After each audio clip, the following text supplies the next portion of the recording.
me. It's like about to be 8 a.m. It's like 7:50 something.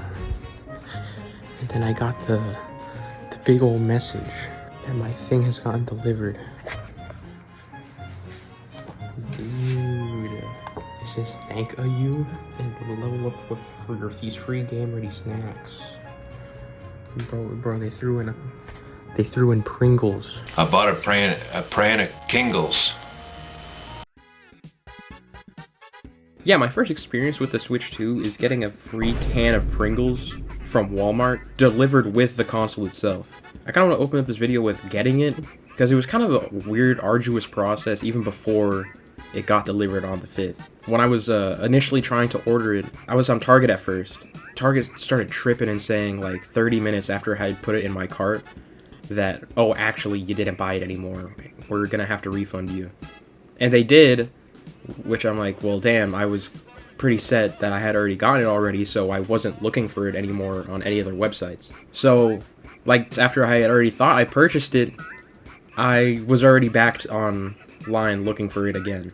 I think I was trying to go on GameStop, Best Buy, and Walmart as well, so I had all three tabs open on my PC. And it just turned out that Walmart is the one I got it from. That being said, for like the month up from the time I put in the order to the thing actually like getting shipped to my house, I had no idea if like when it would ship or when it would be delivered or anything, because on the app it just said order placed, we'll process the shipping soon. And it had said that up until the day before the console was supposed to release. So I wasn't sure if I was going to get it on release date or not. And it just kind of left me in the up in the air. And that little snippet of me at the beginning of the video is me literally waking up on June 5th to a text that said, oh, your driver has the Nintendo Switch 2 and they're on their way to drop it off at your house. I was like, what? Why couldn't I just know it'd be arriving that day? It didn't say when it was arriving. It just said, oh, this item is expected to release on June 5th. I'm pretty sure that's what it said. Keep in mind, it has been a year since all this happened, so my memory could be a little shaky. And I don't want you to think I'm ungrateful that, like, I got the console day one. Basically as soon as I could have had it. But, like, damn, I wish we got a little more communication there, you know? And I think that kind of is indicative of how the whole generation has gone for its first year. Even outside of Walmart, like, everyone's heard that Nintendo's had a big communication problem this beginning of their gen. It's kind of rough. With all that being said, I just kind of want to give a year in review with this console, because this is really my first console of my own 100%, because this is the first console I bought with my own money. And I don't know how many of you watching have that experience, but it's kind of cool. It feels different. I wouldn't say so much different than just like getting a console for Christmas or anything. It's definitely a little less exciting, if you ask me, than when you're a kid and you just like happen to get the exact thing you want, right? Like, I remember when the Nintendo Switch was coming out back in 2017, I was not guaranteed it at all. I was just kind of like, oh damn, I really want this thing. Maybe I'll wait for like my birthday or Christmas to put it on my list or something. But no, I was talking about it so much that like my family was like, oh god, we gotta get this so that this kid shuts up about it, you know? And it just so happened that my brother had a friend who worked at our local Target, and he's like, hey, I'll buy it for you now. You can pay me back in payments. Like, I'll keep a Switch for you, so that way you can like have it for you and your little brother to play that new Zelda game and all that. And dude, that's like a core memory for me, because I think 2017, what would I have been, like 13, 14? Dude, and I know we did not have the money at the time to just spend $300 on a Nintendo Switch to play one game on it. So not only did my brother's friend come in super clutch, but my mom and my brother being willing to like pay those payments, dude, just so we could play that game and like have that experience, bro. Dude, that is so huge, man. Love your parents, bro. Love your family. That shit sticks with you.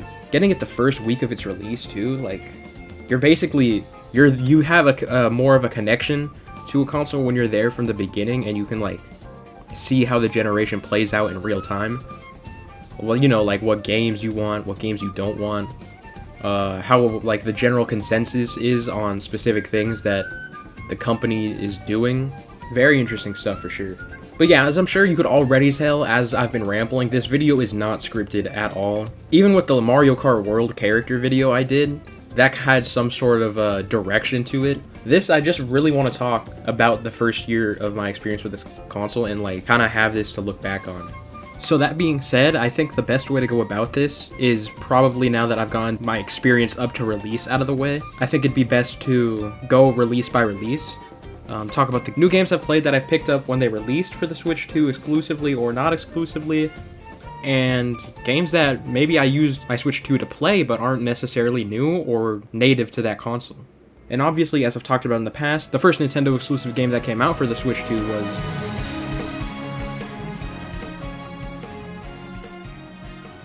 I'm someone who really likes collecting physical games. And yes, admittedly, I bought the bundle.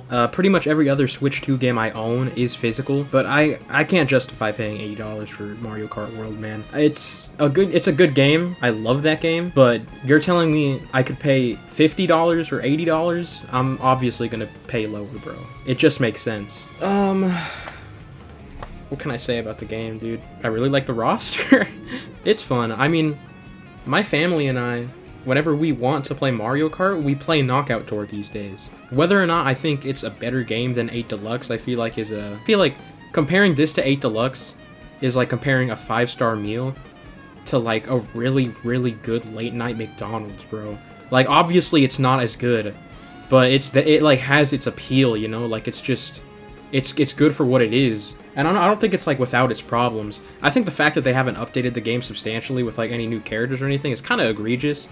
But I also think that like a lot of what Nintendo is trying to do is combat that argument that people had, which was like, oh, you're releasing unreleased products like Strikers Charged, or what was that Mario Golf game called? Super Rush? I think it was called Super Rush. The one on the Switch. That game, Strikers, and low-key Tennis Aces, although I think to a lesser degree because it was their first sports game on the Switch, they released with like very little content and were just slowly updated over time to be like a what a normal game on release should be, you know? And I think Mario Kart World, like, they're updating very small things here and there, but it just hasn't had anything like for, I think, most people who played the game at launch to just go back and be like, oh, maybe I should go back and see what they've added. They added game modes, they added an update so that you can see like how many P-switches on the map you have completed, but they don't have like the total, so it's like not really helpful if you want to 100% it or anything. It's rough. It's definitely one of the Switch 2 games. I think it's definitely one of the Switch 2 games I've played the most that's not a single player game. I'll put my playtime of the Switch 2 games on screen. I'm assuming my highest has to be either Mario Kart World, Legend CA, or Bonanza. I know for sure it's not Kirby Air Riders, and we'll get to that one. But yeah, Mario Kart World, I like the game. I think it's a fun game. We have fun every time we turn it on at my house. I think a lot of trash talk been getting thrown around low key. It's just a shame because I genuinely think if you change a few things here and add a few things there, it'd be so much better. Like, for example, there was an option for you to just play the tracks normally, like 3 laps, instead of having to do the intermissions for pre's. I think my family and I would probably be playing that a lot more than we are at Knockout Tour. But because that's not the case, and I don't know, you can set it to versus race so that you can just choose the map manually, right? Like, just click three laps of that track. But that doesn't feel as fluid as just picking a cup in Mario Kart 8 Deluxe or something. Regardless, on a more positive note, I have quite the attachment to the game for the sheer fact that the Mario Kart World video on my channel is the highest viewed video I've ever had. And I also liked all the comments I saw in that video, just people like being like, pray for Kleptoad and how people wanted Lanky Kong. And that stuff is sick. I love that. So this game's always going to have like a special place in my heart. The soundtrack also slaps, dude. It's good, like really good. I forget how many there are. I think there's like over 100 remixed tracks of Mario music, not even from Mario Kart games, just like Mario series music. I've already used it like multiple times just in this video, dude. It's a hit. It's really good. I'm not gonna... Maybe at the end I should rank how much I liked the game relative to the rest of them. Yeah, maybe I'll do that. Okay, so for now, I'm gonna give this Mario Kart World like a... Shoot, what's a... Ah, dude, this is hard, because I like the game. I truly like the game. It's just... Man, it could be so much more. I'm gonna give it a 3 out of 5 intermission tracks. We'll leave it at that, and then we'll move on to the next game that I played on the Switch too. Here we go, dude. I'm excited. I'm excited to talk about Donkey Kong Bonanza. Oh, dude. Mario Kart World, despite how much I like Mario Kart World, I did have to think really hard about what I wanted to say that was positive about it, which is weird because I genuinely like it. I think it's fun, but Donkey Kong Bonanza is fun, and it's also a lot easier to point out its strengths and how good it is, you know? For those who may not know, Mario Odyssey is like my favorite Switch 1 game. Dude, when that game came out, it felt like an event, man. I don't know if you've seen that video. I think it was like the day before release, leading up to the midnight release in New York or something. There were just people outside dancing, and there were a ton of people in the crowd with like their kids and like grown men who just happened to like have a Switch its first year, just lining up to watch that one guy from Disney Channel dance. Dude, Mario Odyssey felt huge, man. Dude, I was rewatching this video because I was gonna, like, you know, splice it in so I can show you, like, an example of what I'm talking about for that Mario Odyssey event. Bro, some of these people are geeking, man. They're not even, like, normal dance moves, bro. That one of the... Look at this guy. Hold on, where is he? Yeah, this guy in the front. Bro's doing straight cardio. I don't know what that is. And I think a game like Donkey Kong Bonanza, a lot of people when it was coming out were saying, oh, it's the spiritual successor to Mario Odyssey. And for me, that got me hyped. And I didn't even get it on release day. I was a little broke at the time. I didn't got the money. I just spent $500 on a new console. Give me some slack, please. But yeah, dude, it was so... my first playthrough, I was having a great time, man. It was a treat. I say first playthrough like I played through it again, but I didn't play through it again. I just have the memory of beating it that first time and having a lot of fun. Yeah, Donkey Kong Bonanza. Here I go again, bro. I just compared Mario Kart World to 8 Deluxe, and... Am I wrong for comparing Odyssey to Bonanza? Probably, because it's its own completely different thing, right? But it also feels like there's so many similarities that if I don't compare them, I feel like I'm doing it a disservice because of how good Odyssey is. I think the whole Pauline thing is cool. I think it's interesting how many people are like, oh, this ruins the entire Donkey Kong timeline. Like, dude, it's fine. It's not that big a deal. There's a bunch of voice lines in the game with Pauline where she's saying like, oh, yeah, my grandma used to talk about this, this, and this. And I'm assuming because she's referencing her grandma so much that, like, she's probably the Pauline that is meant to be in the arcade game. So that's this Pauline's grandma, and then this Pauline grows up to be the one that we see in Odyssey or whatever. I don't know how that is in relation to Monkey Lifespan or if that adds up. If someone in the comments could explain, I'd appreciate it low-key. The one thing I will say about Bonanza that's negative is that I don't really remember... There wasn't a level that I was like, oh, this one is... like really high above the rest of them, you know. In Odyssey, like the standouts are like the Metro Kingdom or Steam Gardens, I think it's called. Hold on, I can't call myself an Odyssey fanboy and then blank on one of the names. Yeah, it's called Steam Gardens. Boom, bro. I knew I wasn't faking. Yeah, dude, Donkey Kong Bonanza is just fun. It's just fun. Like, another complaint I've heard about it is like, oh, he's too strong. He just destroys all the level design. And I kind of agree. If we got another 3D Donkey Kong game, I'd probably want him to be like toned down a little bit as far as strength goes. But I feel like that's kind of the whole point of this game, is that you're just like this unstoppable wrecking ball in your path, and like anything that tries to stop you will get like crushed to bits. But I do see why people would say that, why they would kind of prefer that not to be the case, because the Bonanza power-ups are really cool, and I feel like I don't really need to use them all the time, because the movement in the game is so good, and like why would I use that when I can just like grab a chunk, do a sick rollout, jump with the chunk, and then dive and punch, and then grab onto the wall or something, you know? Obviously, there's like specific puzzles made for the Bonanzas, but I don't know, if I'm not gonna lie, I just like to stick as normal DK whenever I can, dude. Like, I'm never using the ostrich to clear a gap if I really just see it and I'm like, yeah, I got that, you know? Bonanza's good though, man. I was really happy when it got nominated for the Game of the Year. It was never gonna beat the absolute titan that is Expedition 33. But I was like, oh, that's cool. Those guys, the guys who worked on Bonanza worked on Odyssey, and they've been cooking it up for a while, clearly. Say what you will about like how much it lags, especially in that last fight, dude. But it's an impressive game. It's really good. I'd give Bonanza... I think it's good. It's great, even. It's a great, amazing game. It's just like, it's not necessarily memorable for anything that the level design does, you know? And I kind of appreciate when a game is memorable a lot. I don't think it means like the game, if the game isn't memorable, it's bad, but I think that means that something was missing, so I'm going to give it a 4 out of 5 Bonandium gems. Dude, I don't know. Bro, liking Legends of EA, I feel kind of guilty. It feels like when you're scrolling Instagram Reels and you see one of those videos of the puppies dancing, and you're like, oh, this is low-key really funny, but if I laugh, I'm like a bad person because AI is like killing the planet or whatever. I'm not 100% sure if you'd even consider this a Nintendo Switch 2 game or not. I think most people would consider it a Nintendo Switch game that just happened to coincide with the release of that game plus the upgrade pack. Which is like a whole nother weird thing that Nintendo's doing this generation, because they don't want to just completely neglect the Nintendo Switch player base, which is fine, but I also think that the way they're, like, all the games that do this, half the bottom of the cover art is just completely blocked off by text.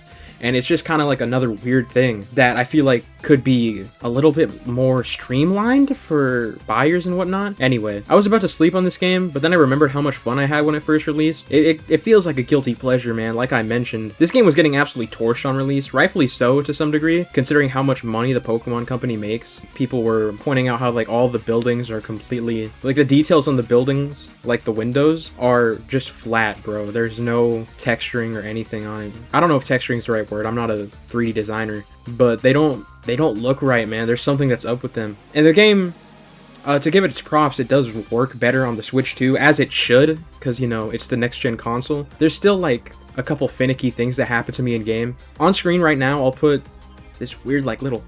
I don't know what this was, man. Would you consider it a glitch? Maybe it's a glitch. My character just started flying out of nowhere. It was kind of cool, honestly. I'm glad I screen recorded it on my Switch, because I was like, what the hell is going on? But it's just silly little things like that. Outside of that, I didn't really have any like game-breaking stuff when I was playing. But I think a lot of people would argue that a game being functional is the bare minimum. And I mean, yeah, I mean it is. I'm not someone who cares too much about graphics at all, man. I think I wouldn't be primarily a Nintendo game enjoyer if I cared about graphics. I'm still playing games that came out decades ago, bro. And I think it's fine to want to like I think we should actually be expecting more from the Pokemon Company, like I mentioned before, because they make so much money. But I still enjoyed the game. The game was still fun. I 100%ed the Pokédex. I didn't buy the extra DLC, and actually I haven't bought the DLC for ZA or Donkey Kong Bonanza. To me, it's just kind of weird, man, because not only did the game price increase this generation, but they're also releasing DLC only like a month or two after their quote-unquote like new headliner game has released, you know? Like, I'm sure the DLC for both games is good and it gives like enough content, but I don't know if I'm willing to spend like 20... How much is the what's it called? Mega Dimensions? Dude, the Mega Dimensions DLC price at $30? I already paid $70 for the Switch 2 version. I'm not trying to do all that, respectfully, because that makes it out to like $100 just for ZA, and I think $70 for what I played, and I have pretty low standards, bro. I had a great time, but yeah, I don't know if that's worth it. Paying basically $100 for a game plus its DLC basically as soon as it comes out, it doesn't sit right with me. I don't know if there's something wrong with me for thinking that way, but we can all make our own decisions with our money. I want to talk about some of like the positive stuff with ZA. I think that the game is just it's not fun to move around like Bonanza or Mario Kart World, but I think the fact that they changed so much with the fighting and like how it works at night and the trainer battles and whatnot, it's definitely interesting. It shakes it up. That's why I liked Legends Arceus a lot. Arceus, however you pronounce it. I really liked Legends Arceus because it was such like a stray from the norm, and two, because the catching in that game is the most fun. And I think that ZA tried its best to replicate it, but also they very obviously have a completely different idea with all of the game taking place in just the one city. I didn't necessarily know how it would be when it released, because the wild zones in, I think they were called wild zones, right? Were they called wild zones in Arceus? Regardless, it felt really cool to just like explore a big area and see Pokemon just randomly placed around this area, all with different like things that tick them off and things that make it harder or easier to catch them. It was a very, very cool idea when it first came out, and I think that's probably my favorite Switch Pokemon game. I think Legends Arceus' battle mechanic is trying to take like a small step forward from the original like mainline Pokemon game's battle formula, and if that's what that is, Legends ZA is like a completely different game entirely. The ability to like roam around and have like your Pokemon follow you to where you're going to do the move that you command them to do, it genuinely changes so much. I was playing against people online just so I can get the Mega Greninjaite? I don't remember what it's called. It's probably something stupid. I was battling people and they were whooping me, man. Like, there's levels to this for real. And I think because of that, it's like a little more interesting in ZA. So I think that I'd say that their battle mechanics are a little better. But overall, like the exploration and the catching in Arceus is just so much cooler that I would probably give it the edge. I kind of wanted Scarlet and Violet to have the catching mechanics from ZA, and I think it would have been like probably my favorite game of the gen if it had that. But they won't ever do that because so many people like love the traditional format. It is what it is. I'm gonna give Legends ZA. Dude, okay, hold on. The story of the game is weird. It's also kind of cool. I like that they pulled so much stuff from X and Y, obviously, because it takes place in Lumiose. I played X and Y when it first came out. I was like 10 years old. Legends ZA, for all its faults, dude, I really enjoyed the time I had with the game.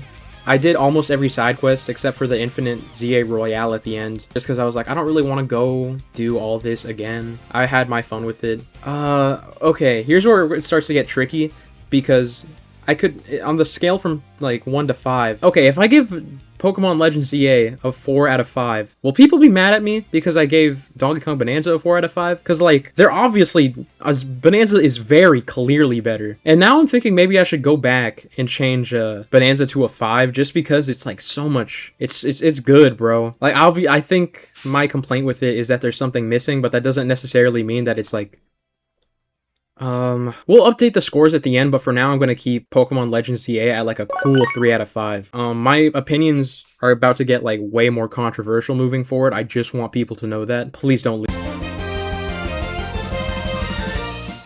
Kirby Air Riders is a cool game. It's a really cool game. When it first got released, I didn't really know what to think. I had quite a few memories of me as a kid playing the original on the GameCube with my siblings. And like a lot of people, we just played City Trial. But we didn't even, you know, play the game really. We were just getting out of the cars and moving around this giant area together.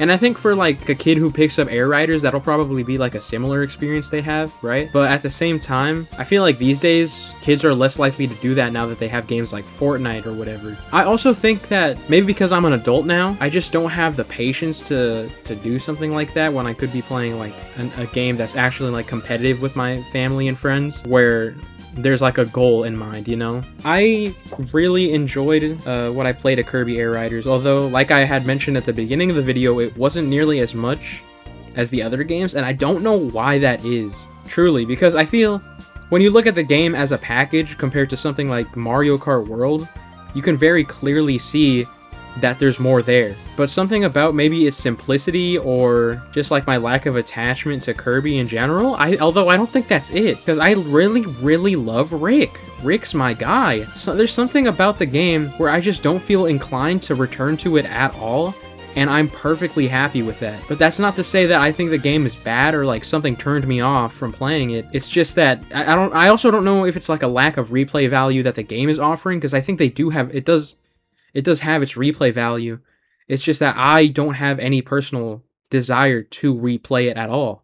I beat the story mode, I think, with like 2 or 3 different characters. I beat it with Rick, Kirby, and Starman, is that his name? The little guy with the cape that Sakurai said he liked when in the direct. And I had fun and I enjoyed what I played. The game is hard to get other people into. Like, I tried putting my my brother and my siblings on, but they weren't messing with it. Like, we've tried City Trial, And maybe the problem was that we tried City Trial, which is like so different than something like Mario Kart instead of just playing Air Ride. But it's also hard to explain to people that there is only like 2 buttons you need in a racing game to do anything. If I had to give one complaint, it's that it is the lack of buttons, dude. Because you press the A button, right? And that stops you. It's your brake. It's also your drift. So when you're braking, you let go and then you get like a huge boost in whatever direction you're turning in. And on paper that seems like, oh wow, how convenient, right? But in execution it's kind of clunky, because A is also how you capture, or I don't know what the term is in Kirby, but I'm gonna use capture. It's how you like capture the enemies that are on the racetrack to get copy abilities and whatnot, which are basically like this game's equivalent of power-ups, other than your special move, which is the only other button that is in the game. And each character has a different one. I think that's probably like the coolest thing about this game's like basic racing, is that each character has their own special. It's just that you only get like 1 per race most of the time, which is fine, but it's kind of hard to use it tactically. And I feel like that's kind of what Kirby Air Riders is missing, is like a sense of tactility. Is tactility even a word? I do like the game though. I think it's a great package. I think it's a great package if it's your type of game, because I don't think Kirby Air Riders is everyone's type of game, and I think that's perfectly fine. I don't think it's my type of game, but I think if it's going to hit with you, it's going to be like a crit. It's going to be really, really your type of game. It's just the problem these days is that you can't take that gamble on a game that's $70. You'd be like, oh, I'm just going to try this out, because then you're down $70. So you only like really try out games that you're pretty certain you're going to like.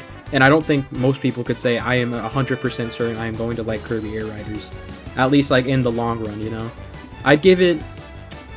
I think it's a better package than Mario Kart World, but I think there's, like I said... Okay, let me preface this score with the fact that I think these games are... Obviously, my rankings are subjective. Anyone's rankings would be subjective if they made this video the way I'm making it. So I'm also going to give it a 3 out of 5, like I gave to Mario Kart World and ZA. But yeah, it's good, man. It was fun for when I was playing it. I almost forgot that I had planned on talking about the Nintendo Switch 2 versions of some of the Switch games that I ended up playing. This is why you need a script. Legitimately, this is why you need a script, guys. Okay, so let's talk about the one that I think is a little less significant, Tears of the Kingdom. Yeah, it came out it came out not that long ago is what I'm trying to get at. So I feel like I've just played it still, but I bought the upgrade just to see, like, really how much prettier it looks.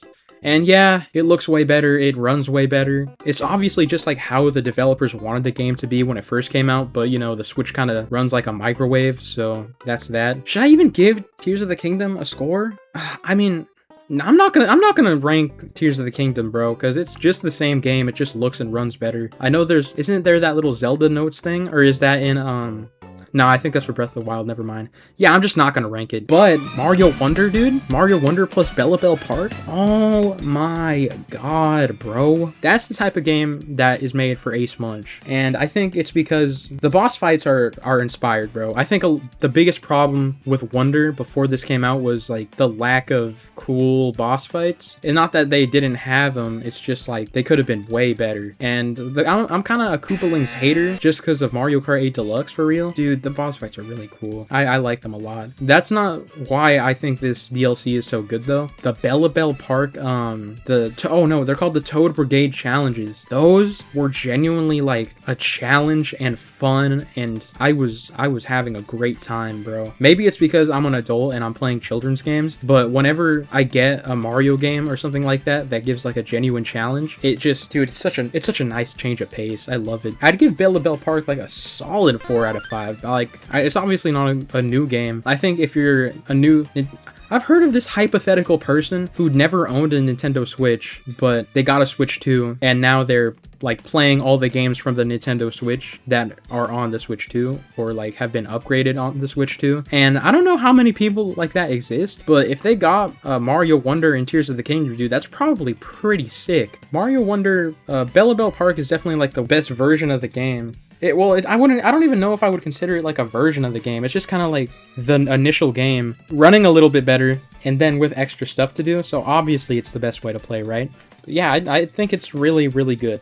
I think Mario Wonders DLC is like inspired and interesting. Most importantly, it's fun. I'd give it a 4. I'd give it also a 4 out of 5. I didn't play Metroid Prime 4. There's kind of a gap I had in late November and December to just play whatever. Oh, I also didn't pick up Hyrule Warriors. That was the other one I meant to mention earlier. But yeah, there was a gap where I was just like kind of playing what I had, not really getting anything new because I didn't have like the greatest desire for them. But what I did end up using my Switch 2 for was older games that I missed. So I picked up on sale, because it was like the holiday season, I picked up Hollow Knight, Shinobi Art of Vengeance, and Hades. All 3 of those games I played, I enjoyed a lot, dude. I have 30 hours in Hollow Knight and Hades each individually, and then I have 15 hours in Shinobi Art of Vengeance. I'll talk briefly about those games because I know like people probably wouldn't want to hear about them because it's just like whatever, right? Like you could play that on Switch 1B just fine. It's not really exclusive or anything. Hades is really good, bro. You see everyone hyping up like, oh, Hades 2 is gonna come out. It's gonna be so sick. And then I'm like, oh yeah, okay. I'm glad that like the people who like the first game are getting a sequel or whatever. But I still hadn't played the first game. So when I saw it on sale for like $8, I picked it up. And dude, I was playing that on Christmas Day, man. Everyone's like, we gotta open gifts. And I was like, no, dude, I'm killing Hades as we speak. I'm on the run. I got to go. So I really enjoyed Hades. Really cool romp. I don't really have much to say about it other than that I thought it was really good and fun. And finding a build in that game is like really cool. Hollow Knight, I'm not gonna lie, dude. Maybe this is why I didn't play like Metroid Prime 4. Maybe I'm a little scared. Maybe I'm a little scared of like the whole Metroidvania type of game. Because Hollow Knight, I don't know if I just don't have the commitment to kind of sit there and look for like the correct place to go or whatever. But there's something with my brain and Metroidvanias that doesn't click the best. It's not like a traditional 2D platformer. Metroidvanias are more about like remembering where things are and then going back after you gain something else. You have to be interested in the world and like go out of your way to want to explore it. And that's something I don't know if I have like the desire to do all the time. But I can acknowledge it's like a really, really good game. And in the middle of me playing it, actually, the Nintendo Switch 2 upgrade came out for it, and I was like, oh, this is perfect. Like, it was really cool. I like the game a lot. I think the characters are cute. I was really sad when that, like, miner bug turned to evil. I couldn't bring myself to kill them, dude. I just left. They were so jolly. That makes me so angry. Yeah, Hollow Knight, really, really good. If you're into Metroidvanias, it's like the Metroidvania, so I'd obviously recommend it to some degree. And then Shinobi Art of Vengeance. I played the demo for this game. I remember when I played it. I played it during the Game Awards because I think maybe there was like an ad for it or something. Or maybe I was just so bored during the Game Awards that I had my Switch 2 on me and was just looking through the eShop, and then I downloaded the demo. It could have been either or. I played through the game and 100%ed the game, and I really liked the game. And it was awesome. I love that old type of side scroller beat 'em up that just makes you feel like a badass, dude. There's something in the water in those type of games where they just had like a power fantasy of I want to be a ninja and kill like evil people who have like guns and stuff. I was also not expecting there to be like a whole like character art for what's the main character's name? Joe Musashi, I think his name is. I was not expecting him to have like kind of like a reconciliation at the end of the game.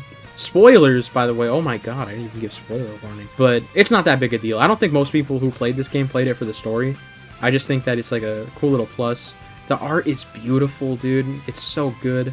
The soundtrack is not that memorable. I remember like every boss though. The boss fights are fun. But like I said, I did complete the game and thoroughly enjoyed it. Outside of indie games though, I did eventually get Mario Galaxy and Mario Galaxy 2 bundle like a month ago. And I've been playing through Mario Galaxy 1 just because I wanted to like 100% it because I had just seen the movie. And I did. And I'm not going to do it as Luigi, but I am going to move to Mario Galaxy 2. Because no matter how hard I try on my Wii, I just have not beaten it yet. Like, something comes out or something distracts me, and I just haven't beaten Mario Galaxy 2, so I have to do that, and I will be doing that soon. Whether I do it before beating Yoshi in the Star Fox game that comes out next month, I don't know. We'll see. Time will tell, but I will get to it eventually, because I am a 3D Mario freak.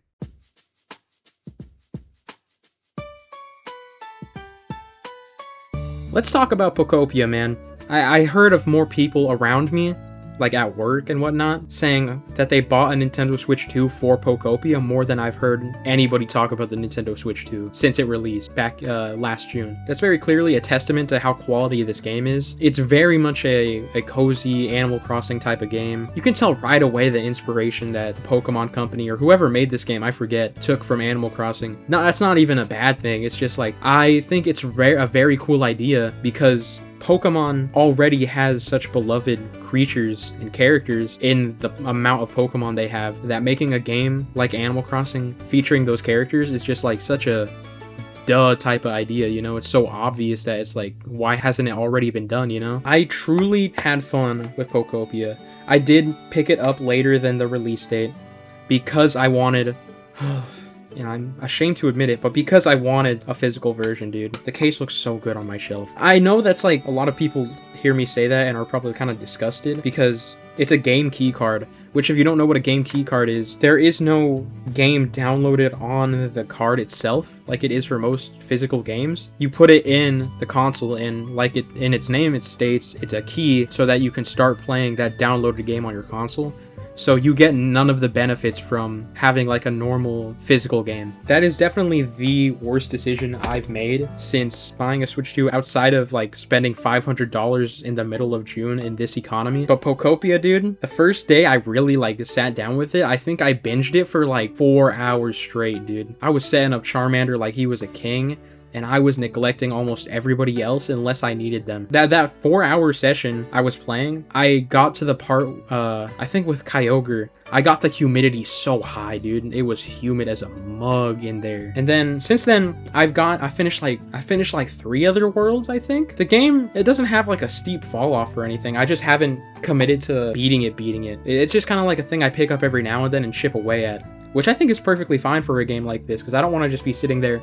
Even in Animal Crossing, I wasn't the type to just sit there and make like an absolute kingdom, although I know a lot of people like to do that. I'm just more like the person who runs around, gets cool looking stuff to put in my house, and then neglect most others. If anybody's wondering, my favorite, I'm gonna call him my favorite Pokemon villager person thing is Torchic. I think Torchic is so wholesome. He's always a bro. He always melts my clay for me into bricks, and he's so sick. He's so cool. And my least favorite Pokemon villager thing is that goddamn Snorlax that I had to brine up literally everything for and use all my materials to make like furnaces and light poles and stuff just to get this guy to wake up. That stupid bum, bro. I did not like that part that much. I'm not gonna lie to you. Pokopia is really good though, dude. I think if any other game that I've done so far is gonna get a score as high as Bonanza, I think it'd obviously be Pokopia. It's just that good. It's a solid package. Even if it's like not your primary like genre of game you play, like it's not mine. Like I prefer action games, platformers, stuff like that. But Pokopia is just good, man. Like I can just acknowledge like, hey, this is really fun. There's a lot to do there that I haven't even gotten to yet, and the story is pretty interesting. Even though it's like I've only finished like 4 worlds this far, like I mentioned. And I already know the story, like just because I've been looking around, like exploring things. But that's not a weakness at all. I'd give Pokopia a 4 out of 5 humans, bro. The game is really good. It's really cute. It's really fun.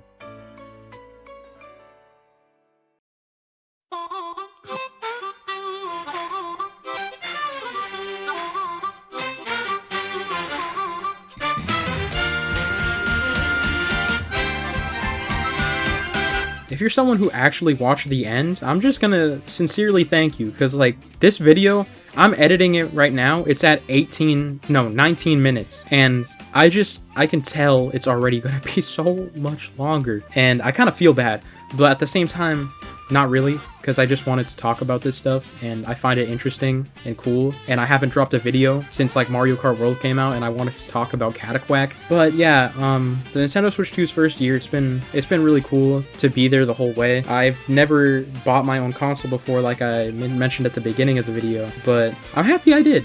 I hope no one's watching this to like change their mind about the Switch 2 or like any preconceptions they have, because I don't think it'll do that at all. I had a family member who asked me, because they know I'm like the Nintendo guy. They're like, oh, Aries, should I upgrade from the Nintendo Switch to the Nintendo Switch 2? And I looked them dead in the eyes, and I can see that they really probably just likes playing Mario Kart occasionally with their family. And I'm like, no, No, you don't have to upgrade. Because the thing is, for most people, is it worth it if they already have a Nintendo Switch? I told them, unless there's a game you see that you think is really cool or really worth trying out, I wouldn't get it. I genuinely wouldn't. There's a lot of alternatives on the Nintendo Switch that are arguably better than the Nintendo Switch 2 counterparts. Mario Kart 8 Deluxe, for example, Mario Odyssey, for example, when it comes to Bonanza, Animal Crossing New Horizons to Pokemon Pokopia, but I'd say they're different enough to warrant, like, if you find interest in Pokopia, like, upgrading, which is why I think so many people did when that came out. Kirby Air Riders, I don't know if that's worth it for most. I don't know if that's worth it for, like, a general audience. Regardless, I think the Nintendo Switch 2 is still in a very healthy spot. We've gotten a lot of games since it came out, and whether or not, like, the quality of those games are all consistent, I think is up to you to decide. But I really enjoyed its first year, and I feel like it's so early into the generation that it's kind of like a investment of sorts. You know, for the original Nintendo Switch, a lot of its biggest hitting games came out at the very start of the generation, and I feel like we obviously did get a lot of, like, big hitters at the beginning of this one, but not to the point where, like, there's, like, nothing to expect anymore. Because a big fear of mine would have been if we got let's say a new 3D Mario game at the beginning of the generation. That would just be the one to last us the next 8 years again. Like how Odyssey, how long has it been? Like almost 9 years now. God damn. Yeah, but I would just be a little worried, like, oh, we're just getting one at the generation, and if it's at the beginning every time, that would kind of stink to me. But we got to think about it, like, the original Nintendo Switch, their second year had Super Smash Bros. That's a huge game. And I'm not saying we're going to get a Smash Bros. In the second year of the Nintendo Switch 2 generation, but I'm just saying, like, there's still big things that we can expect to come. And it's not worth, like, dwelling on, like, oh, I didn't like the first year of games. Because I don't think every game is going to appeal to every person, you know? Obviously. To kind of continue off that train of thought, here's my updated list of the scores I'd give the games I played. To address the changes to some of the scores, I think a game like Donkey Kong Bonanza is just too rare and inspired to be just a 4. For like a week now, I've been thinking of what that game's missing, and I just couldn't think of anything. It feels like a complete package, just like how other great platformers before it were. Pokopia I originally put at a 4 out of 5 as well, just because I hadn't finished it, to be honest. After like 6 nights of me getting no sleep thinking about this game, I think it deserves a 5 out of 5 just because of how unique and fun it is. I can also see it being like a whole new branch of the Pokemon brand, in the same way that something like Mystery Dungeon is, where they just like eventually get more and more games because it's like such a beloved series, you know? I sincerely enjoyed both Legends ZA and Bellabelle Park, so I put them both at a 4 out of 5. I think they're both like above average experiences, even for like a normal person who just so happens to get a Switch 2. Mario Kart World, if it were up to just my heart, I think I'd put it at a 4 out of 5, but I left it at a 3 out of 5 just due to moral obligation. Like, I didn't realize the faults with that game, so I just can't, in good faith, put it at a 4 out of 5. Kirby Air Ride, on the other hand, like I had mentioned before, it's just like a little too... The bones of that game just lacked depth to me, but at the same time, it's packed full of content, so it feels like hollow and not hollow at the same time, and I know that makes absolutely no sense, but that's just what my gut's telling me. My first year owning this console has been a lot of things. It's been confusing, honestly mind-boggling at times. A little lacking in directs, if you ask me, but most of all, I think it's been fun. Staying really locked in on what's going to come out next has been really cool. But on a serious note, I am at an interesting point in my life right now where I can solely support my own endeavors when it comes to the hobby I've had for years, that is gaming. This console isn't perfect, but I find myself already reminiscing about the Pringles can I opened on June 5th of 2025. And even if they won't have my back, at least I know Big Bro's got me.